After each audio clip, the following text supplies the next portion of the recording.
Yep. As long as Mike's good, I'm good. You had said after the last game you were hoping for a certain type of response from the players on Monday. Did you get what you were looking for? Well, I'm going to judge the results on the performance Wednesday. You know what I mean? Yeah, we had a good day yesterday, and there's no hanging your head, and it's everything's moving forward, and and continuing to build, and if there's things we feel like we need to fix, addressing those, and keep it moving. Are there certain things, though, that you were wanting to see when you say that? Well, I mean, first off, we'll start here. Yeah, was it a bad call? I stick by my guns like that. By that, I mean other people may not think it was.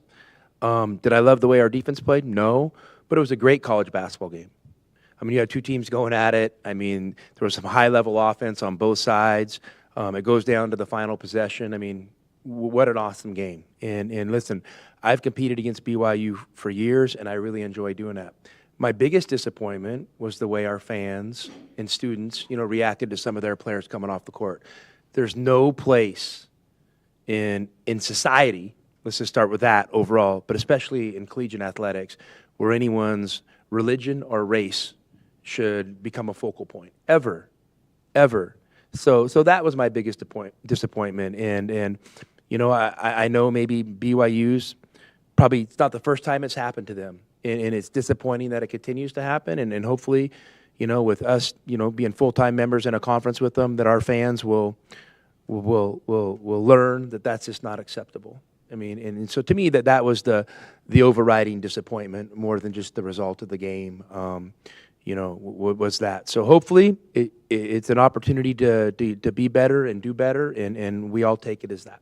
Do you plan to have any, or have you had any conversations with Desiree or Zona Zoo people or anything? I mean, I haven't. I mean, Desiree's handling that. I mean, obviously, I'm sticking to the basketball side of things. Her and I communicated a little bit the following day on it, and she's on it. She's on that stuff, and so I think it's been, I know it's been dealt with, in a number of ways, and but it still doesn't erase that it happened. So, let's learn from it and move forward. And every person in this face of this earth deserves respect. And obviously that was not a sign of respect, what happened at the end of that game. There's coaches like Rick Pitino who have come out and said, we're not doing the handshake line anymore. Do you have an opinion? I mean, listen, I don't mind the handshake line because I think it's a great opportunity to show class.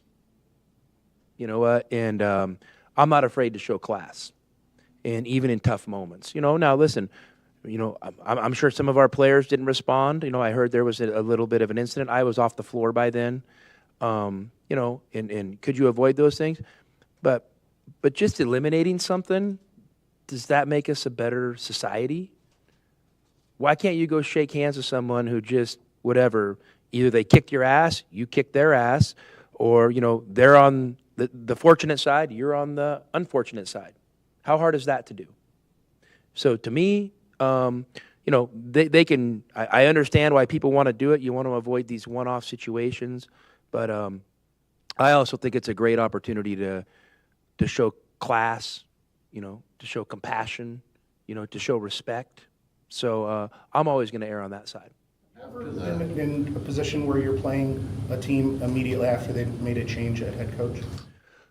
I mean, man, you got to have me prepared for these questions, Nate. Like, I don't know. I mean, maybe it happened a few times, but yeah, it's tough. I mean, I feel for them, and I feel for the players. I feel for the coach. I feel for his family. I'm not an administrator. I don't know why it makes sense to make a move in season. I mean, to me, this is like, what is that saying to the kids? What is that saying to your fan base? What is that saying to to the coaching staff? But again, people make decisions for whatever reason, and I don't need to be like wasting my energy speculating on why or whatever they're doing. So, yeah, I mean, we're going to approach it as business as usual, and we're going to tend to the business of Arizona basketball, and Utah's our next opponent, and they're going to be our next opponent no matter who the coach is. That said, do you feel like if you're going to fire a coach, do you maybe fire him before a big game at a place like Arizona, or maybe? I don't know how that makes sense to me. I mean, listen, whatever you can rationalize that however you want. Craig Smith's a good man. I know that, and he's a good coach. maybe it hasn't went exactly how they all had hoped. But again, I don't know the ins and outs. I don't know the ins and outs, and I'm not going to guess to know the ins and outs. So we're it's business as usual for us, but there's another side where it's unfortunate for some others. And I'm sorry.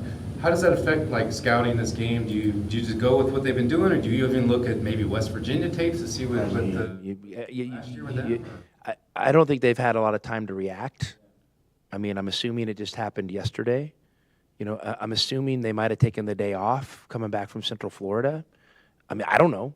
Maybe they practiced. Maybe they've put in, an entire new offense and entire new defense in 24 hours. And if they did, good for them. I mean, so it's business as usual for us, and we're preparing like we normally would have prepared, had this unfortunate thing not happen.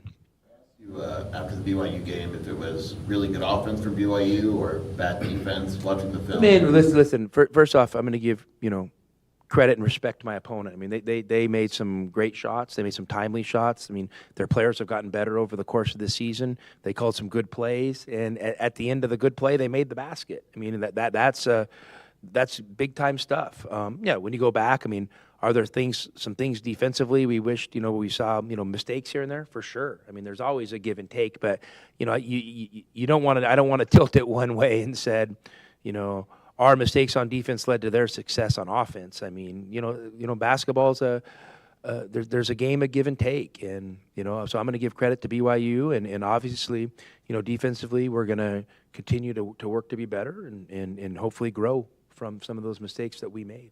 Shoot the ball off the three ball so quickly off the screen. How did you feel like the team defends that? Well, I mean, listen, those are hard shots. Those are really hard shots. If you probably look at percentages of things, if we're getting into analytics, and I know you guys love your analytics, threes on the move are hard shots, and to make those the way they did, and as many of them, it's impressive. I mean, I don't know. I don't know. Maybe the next game they just roll out. I don't know. I mean, that's what's hard about those. But there were also a lot of easy shots. That their offense created for themselves, and whether that's from a defensive mistake or not, there was a lot of easy shots that you go back, and those are the ones that you gotta focus on. Those are your more controllables. You opened the analytics door here, so I'm going to walk through it. But I can close it. It's at my discretion. Yeah, there was a list that just came out that had the top performing two-man duos in college based on a bunch of factors. And for you guys, it's Henry and Deli. Does that surprise you that putting them together would be the most effective? I don't know. I mean, my mind is blown. I don't know. I'd have to look at the whole list. I'd have to see what factors they're considering. I mean, to just answer a one-off question without any of the data, I mean, analytically would not be appropriate. Just in general, the play you got from that one stretch from Deli where he was attempting the shots, how do you get him to do that more? I mean, I'm going to tell Deli, can you make 3 catch-and-shoot threes in 3 minutes, like, more consistently? I mean, of course we want that. But listen, I'm joking. Deli's doing a great job. He's trending in the right direction.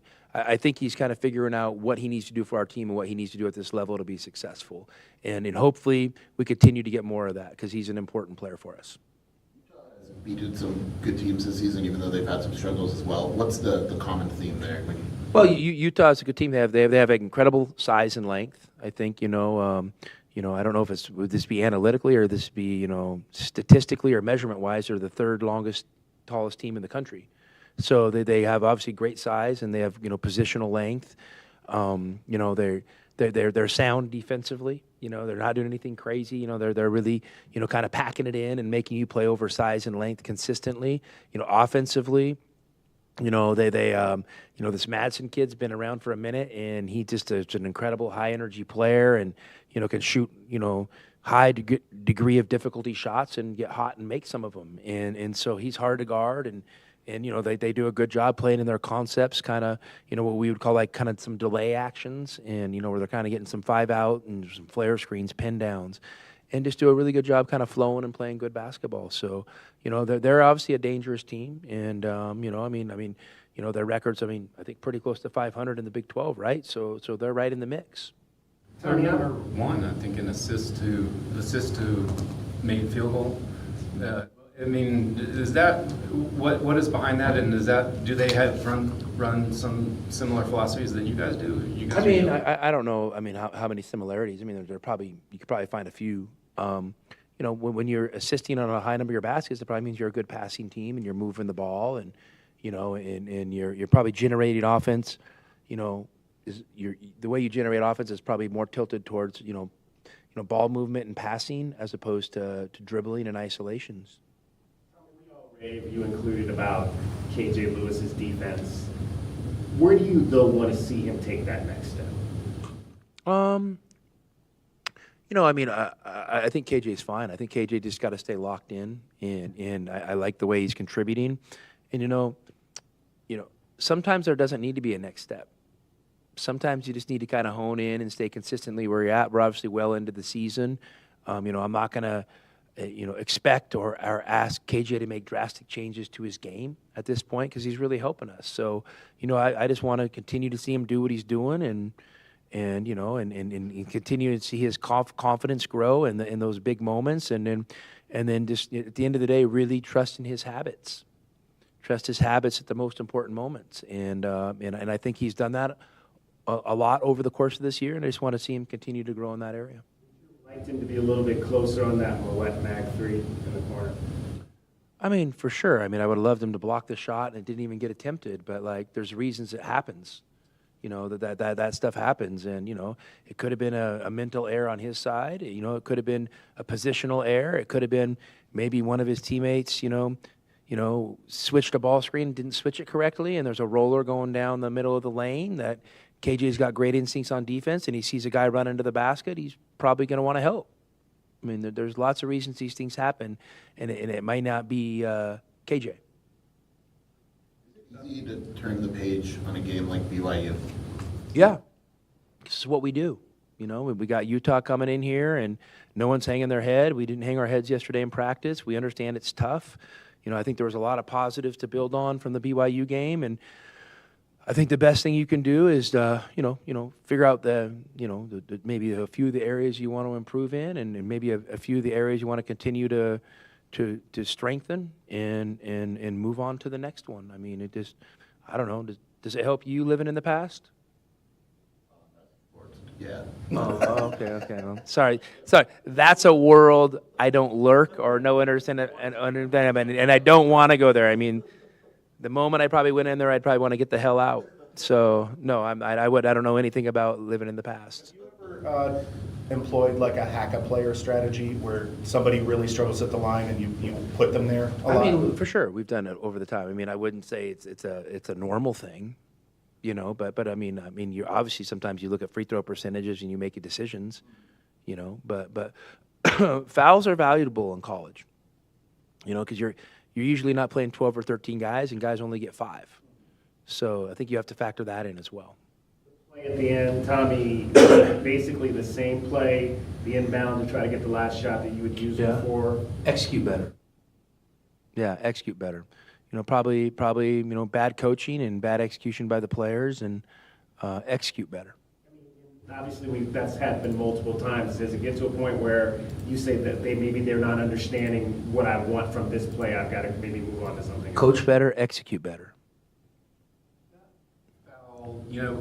Talking about earlier, everyone's dissected that so much, it seems like. Did you ever get I was just curious, did you get an explanation? Was it ruled that way because of a hip, or because he put his knee sort of to the left, or, I mean, I'm not going to share my discussion with the officials because I do have a lot of respect for the officials, and they are trying hard. I'll just, I'm going to stand by what I said is, I just, in a physical game, in a physical conference, I just, over the course of my entire life watching a lot of basketball games, you just don't see a lot of games end like that. And so I thought Trey played really good defense. I thought the guy stopped. I thought the guy turned his back. I thought the guy started pivoting and had no outlets to pass the ball to. And kind of a, desperate moment, kind of threw up a little scoop shot. And, and there was obviously some contact on the lower body. And the ref made a decision. So you know what I'm doing?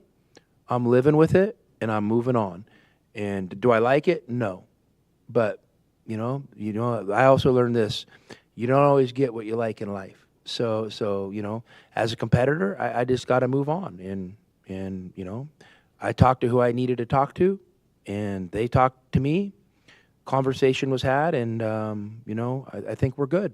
With the league office, or did you have any conversation with anybody like that, or? I'm not going to tell you specifically who I talked with, but I did talk to people, for sure, that are affiliated with our league, 100%.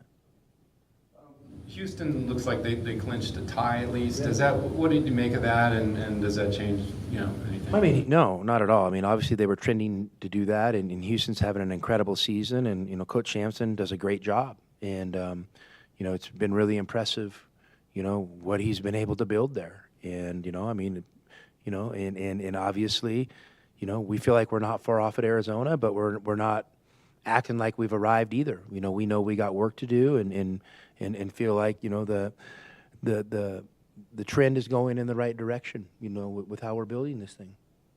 Do you have much recollection of Coach Sampson at Washington State, or maybe too young? Very little. Very little. I mean, he had left.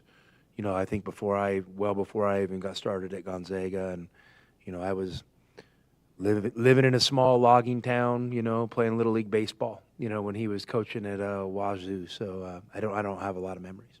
Yeah, I was wondering, were you at Whitman maybe, and did you remember hearing about Washington? Give me a Wikipedia, give me the dates, I'll tell you where I was at. Because I don't remember exactly what years he was at Washington State, because he's, so I don't know. I mean, but like, obviously, did I know about Coach Sampson from being? Yeah, for sure. I mean, come on, 100%.